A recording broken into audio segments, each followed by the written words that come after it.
Now, though, to Stephen Curtis, who's standing by with Brand South Africa, and they also have a role to play in this last day of the G20. Stephen.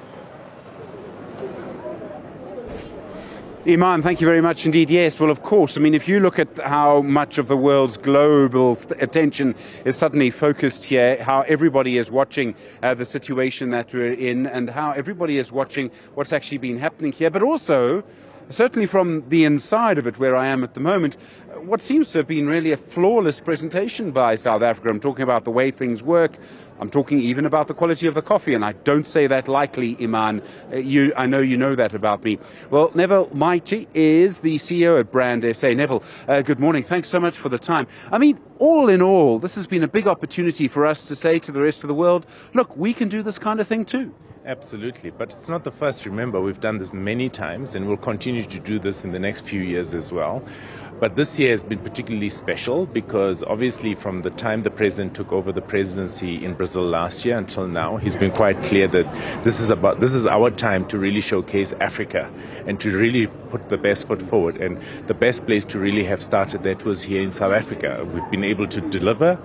Day one went absolutely well, but over and above that, there's been a number of side events. The B20 was very successful. The social summit with over 5,000 delegates was equally successful. No incident, absolutely.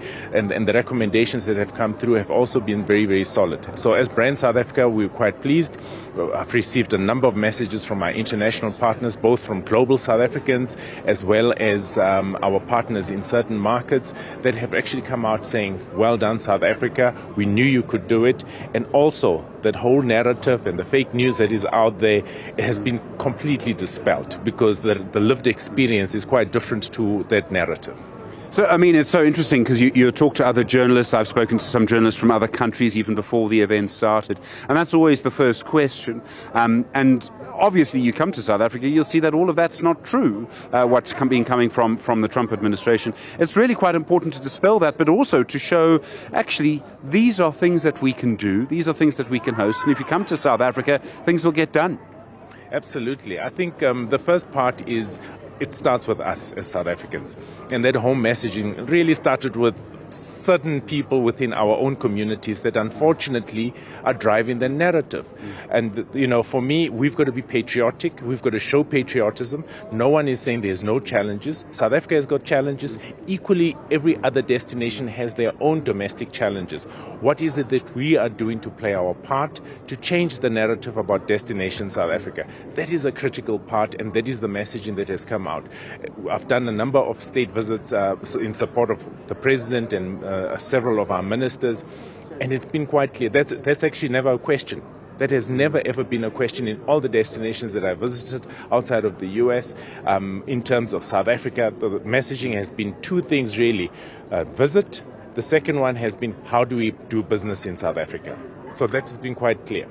There are lots of different ways that we sort of assess a country, and one of the ways that you assess a country is, are they a player, by which I mean, do they do things? So one of the reasons that for a long time people wanted to go to the United States was it was such a powerful country. That's why people want to go to China now. It's a powerful country. Now, we are not anything like that. Our economy isn't that big. We don't have the same number of people.